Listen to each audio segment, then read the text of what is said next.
Jamil Smith of MTV News, Hunter Walker of Yahoo News, and former governor of Virginia and 2016 presidential candidate Jim Gilmore. And Governor Gilmore, I'm going to start with you. You were not in that soliloquy. He didn't go after you, so you got lucky during the primaries that he didn't include you in his list of horribles. But if you were advising the Trump campaign now, where would you advise him to start if he wanted to get specific about these apologies? I'm going to go right to birtherism, which is not only the first time that Donald Trump sort of made a national splash in a political sense, but probably the thing that hurts him most, of a lot of things, with African Americans. Do you think that he should apologize for demanding to see Barack Obama's birth certificate? Well, you know, Joy, I think the main thing for him to do is begin to change the dialogue of the campaign. I'm not a political advisor. I was a candidate myself. I wanted to be the nominee. But you've given a long litany here of things that Donald Trump has said and that, has been promoted. And I think the Clinton campaign will continue to promote that kind of thing. What Donald Trump needs to do is to reassure the American people that he's a reasonable man, that he doesn't intend to hurt people, and to start the campaign over again, and not allow diversion away from Hillary Clinton. But you've been in politics a long time, sir, as a former governor. And you know that one of the strategies, the apology can be a strategic thing, right? But when you issue a blanket and broad apology, it invites a very obvious and logical question. Well, what are you sorry for? We just played that litany because he invited it by saying that he regrets. Don't you think that he should be specific? And there's some that maybe would help him. The Khan family, for instance, going after that Gold Star family, maybe naming them John McCain, who was a war hero in Vietnam whose heroism was questioned. Heidi Cruz, his former rival, he probably liked Ted Cruz's support, but he basically called out his wife's looks. Shouldn't he apologize specifically to some of those people? Well, you've given a long list. If he did all that, he wouldn't talk about anything else. And what we really need to do is to really be talking about Hillary Clinton, his opponent. But that's not the point, though. The point is that he invited the apology. That's not about Hillary. That's about Donald Trump. He said things that were wrong. Don't you think he's now invited the logical question, well, what are you sorry for, and shouldn't he answer that? I think what he has done is Joy, is he has said that he has misspoken. He has said things that he shouldn't have said so far in the campaign. And it's allowed the campaign to be diverted away from the real issue here. And the real issue is the disqualification of Hillary Clinton to be president of the United States. That actually isn't the real issue in this segment. We're talking about Donald Trump, so I want to stick with on topic. Let's go to Hunter Walker. Hunter, you've been covering politics, including the Trump campaign. Do you think it was a strategic mistake for Donald Trump to get up and give a blanket apology that just invites that litany that I just played and that I've begun to read? Well, I think I would have to agree a bit with Governor Gilmore. If he really got into the specifics here, it'd be a very negative conversation, and I don't know when it would end. As you've pointed out, there's a really long list there. And, Pew just came out with some really great numbers. We're looking at two candidates with very, very high unfavorables. At this moment, Donald Trump, his just happened to be higher. But really, both candidates have 50% of America that will not vote for them and about 50% that might. So he needs to reach that ceiling of people who might consider him. And I think that happens with a positive conversation, not necessarily rehashing his old mistakes. Bingo. That tends to be sort of the narrative that you hear, but they're both equally unpopular. The data actually shows that is actually not true. They are not on the one hand and on the other hand. No, Hillary Clinton's convention actually improved her numbers significantly. So is that still the narrative, that it's really just about Hillary Clinton? I think, I really respect Hunter a lot, but I do think that a lot of us are kind of spouting that line because we need this to be a race, and I really don't think that their negatives are the same. I don't think she has 50% of the people who will not support her. In some polls, she's got more than 50% support. So, yes, there are questions that have been raised about her, and yes, some of them are absolutely fair. But the real issue here is Donald Trump's suitability to be president. And this, I think, I never disagree with you, but I think even calling it an apology gives him too much credit. It's a blanket statement of regret. An apology actually says, I'm sorry to you, Joy, because I said something that was wrong and that hurt you.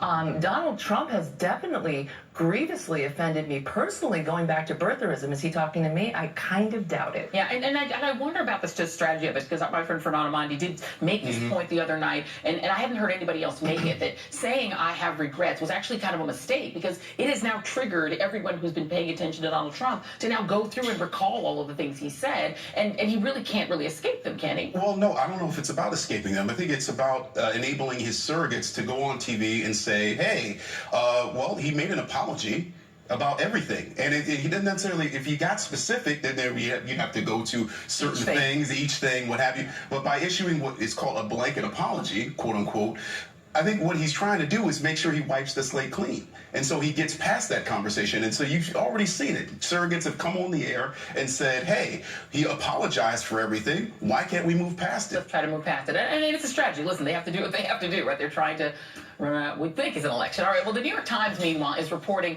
this morning, it's breaking news this morning, that companies owned by Donald Trump owe at least $650 million in debt, twice as much as declared on various public filings accompanying Trump's presidential run. For example, according to the Times, one office building that Trump partially owns here in New York has a nearly $1 billion loan with lenders including Goldman Sachs and the Bank of China. Governor Gilmore, I want to go to you on this, and I don't know if you've had a chance to see this story, but Donald Trump sort of vilifies China as sort of one of the villains that he would take on as president of the United States. Do you think it's problematic for him to be in significant debt to the Bank of China? I don't think that a business person is ever going to have a really nice and tidy situation behind him. I certainly don't think he needs to be in debt to anybody, but the real news this morning, Joy, and I'm sorry to have to tell you this, the real news this morning is that the Clintons said that they're not going to accept overseas contributions anymore to the Clinton Foundation, which she was doing while she was Secretary of State. That's the real news this morning. There's nothing illegal about a charitable foundation accepting international contributions. The Clinton Foundation is not her campaign. No, I don't agree. I don't agree with that at all. There's nothing illegal about that. This is not a campaign matter. This is official. You're trying to conflate the Clinton Foundation, which is a charitable organization, with what we're actually talking about, which is somebody who wants to be president of the United States and is personally in his business dealings in debt to China, trying to make those the same as a good, smart sort of political tactic on television, but it isn't the same thing. I insist, Joy, that when you're an official, the Secretary of State of the United States, and you're running a charitable foundation that's accepting overseas interests, that's a problem. She was not running the Clinton Foundation. I think we need to make that clear because we want to be accurate. Joan, you had something. Yeah, it was her husband's foundation. She was not running. It is absolutely, Governor, with all due respect, it is absolutely accurate. It was her husband's foundation. She had a deal with the Obama administration. The legality is fine. This is Joan. Sorry, sir. The legalities don't matter. What does matter is Sir, the legalities do matter. We've actually taken the segment off track, which I think was a good strategy on the part of on your part, Governor Gilmore. I know that's what the surrogate's job is, to try to take the conversation toward Hillary Clinton. Wait a minute, I get to have my own judgment here. No, but but your judgment and the facts are two different things. You cannot say that the illegalities don't matter, but you've essentially tried to accuse the Secretary of State of doing something illegal. I don't think that that's fair. So I think that we just want to make sure we're accurate. I want to go to Hunter on this because this is something maybe you'll be covering as a journalist. Do you think that it is an area with probative value to look at Donald Trump's debts as a business person? Not that he can't be in business, but that if he becomes president and he has this significant debt to a foreign country, to the Bank of China, do you think that has probative value? Well, Donald Trump's foreign business ties are something we don't know a lot about, partially because he hasn't released his tax returns. And I think it's a very, very interesting area of inquiry, particularly as we see Paul Manafort leaving his campaign amid clouds over his ties to Russia. And actually, I'm aware of one business deal involving the Drake Hotel where Paul Manafort was working with this guy, Brad Zaxxon, who was tied to Fred Trump, and they said Donald Trump might come in on the deal. So, I think there's a lot of questions about what governments Donald Trump might owe money to, what governments he might have been paid by, and we just don't know without the returns. And Jamil, I mean, this is an area that Donald Trump has tried to sort of keep away from, right? He talks about his business success, but if he's running as him, but he was a successful business person, then I would think that this would be a logical area of inquiry. I think groups where he's very unpopular, I think especially young people, really smell the BS when it comes to Trump's business dealings and also his personal comments. And what I think this story is where I think the story could be damaging for him is, frankly, it just underscores the notion you cannot trust this guy with the economy. And the economy is, the foremost concern for a lot of voters. And I think, frankly, you have to pay attention to this stuff because it tells you you how this guy runs a business. It tells you how he could possibly run our economy, and I think it's really problematic. And Governor Gilmore, Well, I I'm got sure something to say about the economy. Oh, absolutely. Well, let me ask you this question: do you think that Donald Trump should clear up some of this? I know had you stayed in the presidential campaign, you would have released your tax returns and had no problem doing that. You know, going back to Richard Nixon, candidates have released them. The Clintons have released 30 years of them. Do you think that Donald Trump should release his tax returns and clear up these questions? I have always been an advocate for transparency in government, and I'm not here just as a surrogate. I'm my own man as a former presidential candidate, but I want to answer what was just said. Sure. When you look at the two economic programs that have been issued here, Hillary Clinton just doubles down on the failed economic policies of the last 8 years. The country is not growing, wages are flat, people aren't getting opportunities, and she's going to double down and do the same thing. At least with Donald Trump, the businessman, you got a guy that's put an economic program out that offers some opportunity for people in the African American community and the working community all across the country.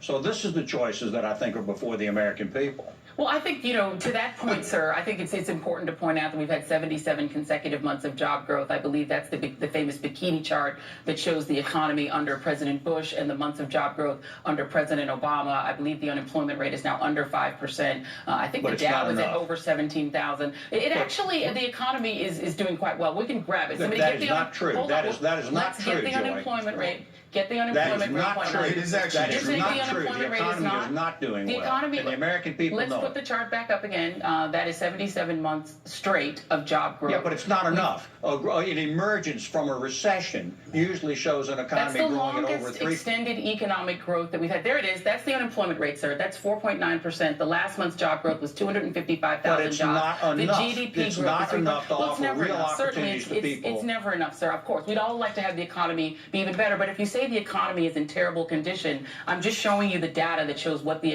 economic conditions actually are. That's just the math. It's not And my may opinion. I just Please. say, you know, Trump is going back to the Bush strategy of massive tax cuts for the rich, which did nothing, which cost us jobs in the first decade of this century. So Yeah, there's that's nothing new. It's absolutely bull. true. Should we put it back up again? Are you saying the economy was better under George W. Bush? No, what I'm saying is that we have to have an actual plan for growth in this country. The Tax failing cuts of for the the very Obama rich is administration, the Donald Clinton Trump's plan. administration, That- is the failing that they've had is they haven't That's put the a economy. plan in place that will actually grow the economy. And The economy that's is what growing, I sir, but hope the that economy we is- Republicans will be able to do. Well, if I may, Governor, if I can ask you, what specific plans does Donald Trump have for the African American community? All I've seen him do are say, well, you know, what do you have to lose by voting for Donald Trump? I want to know what I have to gain as an African American voter by voting for Donald Trump. So can you tell me here's exactly what. what plans he has specific to the African American community that you're touting right now? Here's what. The answer is that if you grow the economy at where you should be, at almost 4%, there will be jobs for everyone, more opportunities for everyone. Right now, if you That have a doesn't slow answer my growth question, econ- Governor. I'm if- asking I specifically am about answering your African question. American. I'm asking specifically about the African American community, which you brought up, sir. And I'm answering it. If you have a growing, burgeoning, a dynamic economy, there will be more opportunities for everyone, and especially people in the African American All right, community. Well, you can say the When you rising have tide a lifts slow all boats, growth sir, but the economy, black the poverty first is not people the same who as lose white their poverty, jobs sir. are African Americans. Okay, well, we're And out of that's time. what has to be done. We're out of time. That is the data on the economy. People can look at those numbers and they can decide whether the economy is growing or shrinking. I think the numbers say it's growing, but we appreciate everyone being here. Joan, Jamil, and Hunter will be back. Governor Gilmore, thank you very much.